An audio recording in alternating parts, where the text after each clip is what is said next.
Coming soon to own on YouTube and Twitch. DVD. The most sadistic cult in America. Now, as everybody knows, there are a lot of cults in the real world, and a lot of this stuff has happened. Kind of not a thing of the past, but it's something you don't really fall into, or you see people fall into a lot. Now, obviously, there's things like Scientology and stuff like that, like big cults that are still around. But I feel like be aware and be yourself. Because once again, a lot of cults try to strip you of who you are as a person. And it's just enough talking. Let's get straight into it. In the early 1980s, the city of Chicago was plagued by a nightmarish series of horrific serial murders. After being chosen at random, the victims were kidnapped, mutilated, often murdered, then dumped in various locations around the city. What you're about to hear is extremely disturbing and is most certainly not for the faint of heart. This is the story of the Ripper Crew. The Ripper Crew.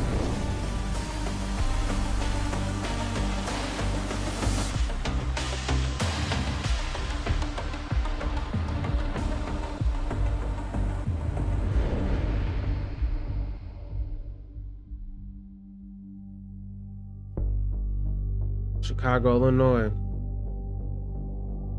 On May 23rd of 1981, 28-year-old Linda Sutton was declared missing by deeply concerned relatives. Just 10 days later, her mutilated corpse was found in a field in the Chicago suburb of Villa Park. Whoever had killed her had taken the time to slice off her left breast as a trophy of their grisly endeavor. What the following fuck? year, during the early morning of May 15th of 1982, Lorraine Borofsky was opening up her realtor's office when she was snatched right off the street. 5 months later, her body was found lying on top of a grave in a Clarendon Hills cemetery, also with the left breast removed. 2 weeks later, a woman by the name of Shui Mack was abducted from Hanover Park, and when her body was found 4 months later, police were forced to accept that they had a serial killer on their hands when they found that the same gruesome amputation had been performed. Just a few weeks later, the killer struck again, dragging a young woman named Angel York into his van before he handcuffed her. Miraculously, Angel wasn't murdered, but suffered horrific injuries when the killer slashed at her left breast with a knife before tossing her out of the moving van. Angel was in the hospital when she was interviewed by the Chicago police detectives who were assigned to the murders, and it was then that she told them something truly chilling. The killer wasn't just some lone maniac targeting vulnerable females. He was being assisted by up to 3 additional accomplices. Angel was able to provide detailed descriptions of each of the suspects, but while detectives were scouring the profiles of known criminals, they were able to kill again. Oh my God. On August 28th of 1982, A child? the body of Sandra Delaware was discovered on the bank of the Chicago River. She had been strangled and stabbed to death, and just like the other victims, her left breast was amputated. This was followed by the discovery of 31-year-old Rose Davis's body on September 8th. She had suffered identical injuries to the other victims, with the same signature amputation having been performed. There wasn't a break in the investigation until December 6th of 1982, when a woman named Beverly Washington was found lying unconscious by a railroad track. She had multiple stab wounds and her left breast had been cut off, but somehow she was still alive. Once she regained consciousness, she was able to give highly detailed descriptions not just of the suspects, but also of the vehicle they were using. When he says like left breast, what does he mean they cut off her left breast? Did they like take the skin, or did like they cut off like the whole thing to abduct their victims? The van was traced to a man named David Gecht, who was promptly arrested on suspicion of murder. Police believed they'd be able to collate sufficient evidence to convict him during his initial period of detention. Yet to their frustration, they fell short and were forced to release Gecht after just a few days. Following his release, detectives worked night and day in order to compile more evidence, and Gecht's undoing finally came in the form of a motel receipt. Police were able to track down the motel's owner, who gave a lengthy testimony detailing Gecht's stay at his establishment. He had rented 3 adjoining rooms with 2 friends of his, holding a loud, raucous party late into the night. But that wasn't all. The detectives were deeply unsettled to hear that the motel owner believed Gecht to be involved in some type of cult. A cult? After hearing that Gecht was the main suspect in a murder case, the motel owner happily provided police with the names of his friends, those being Edward Spreitzer and 2 brothers named Andrew and Thomas Kokorellis. After the police picked up Thomas Kokorellis, they forced him to confess that he and the others had taken women back to Gecht's motel room, how the man himself referred to the motel as a satanic chapel. It was there that they drove their kidnapped victims after Satanic chapel.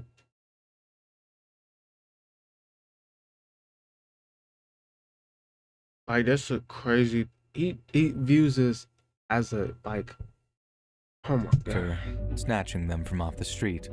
And although the motel owner had heard loud music coming from the men's rooms, it was merely a way of drowning out the women's screams as they were beaten, violated, and murdered and mutilated. Thomas Kokorellis claimed that David Gecht was the one responsible for the breast amputation.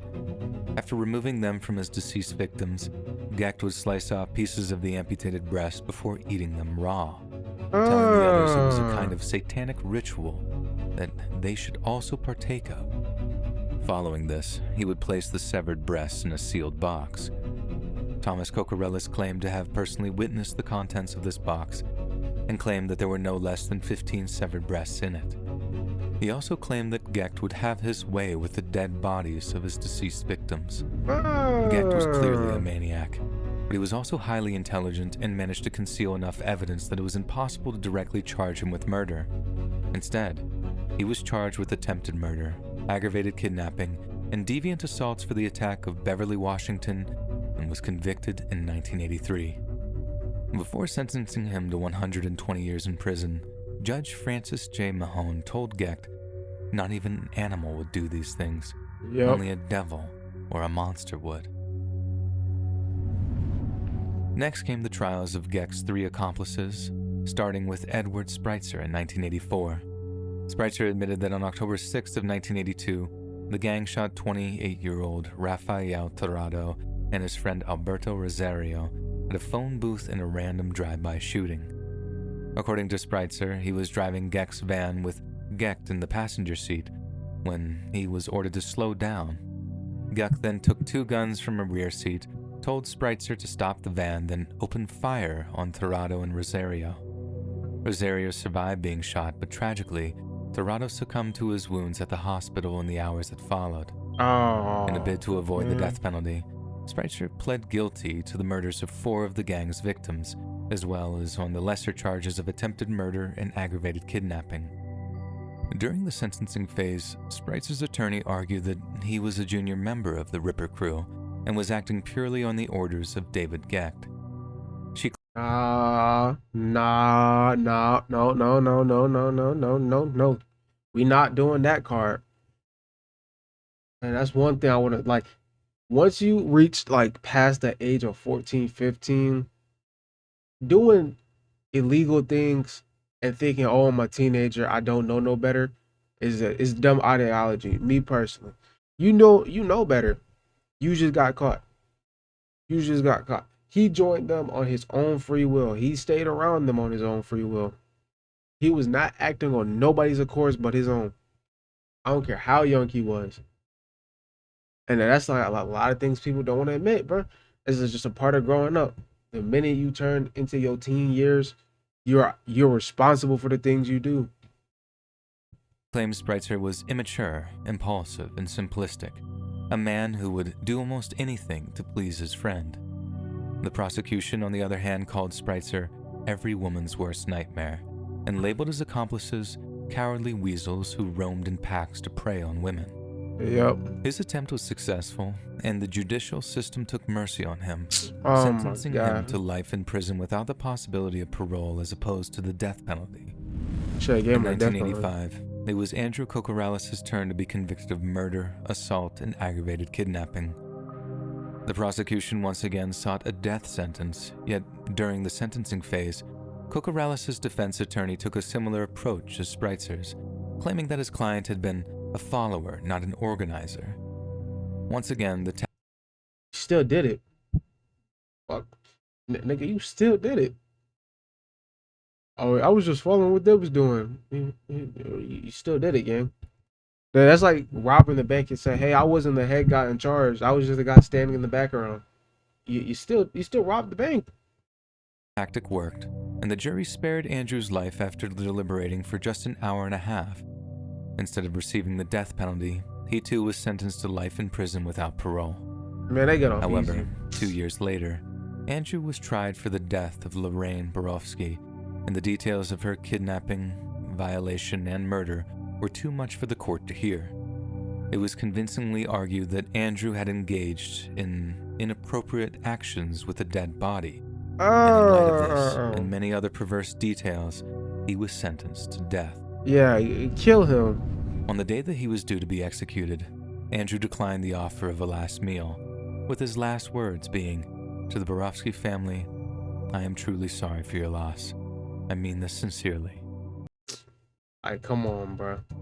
He then recited a verse from the Bible, "Repent ye, for the kingdom of heaven is at hand." As reward for his detailed confession, Thomas Kokorales also managed to avoid the death penalty.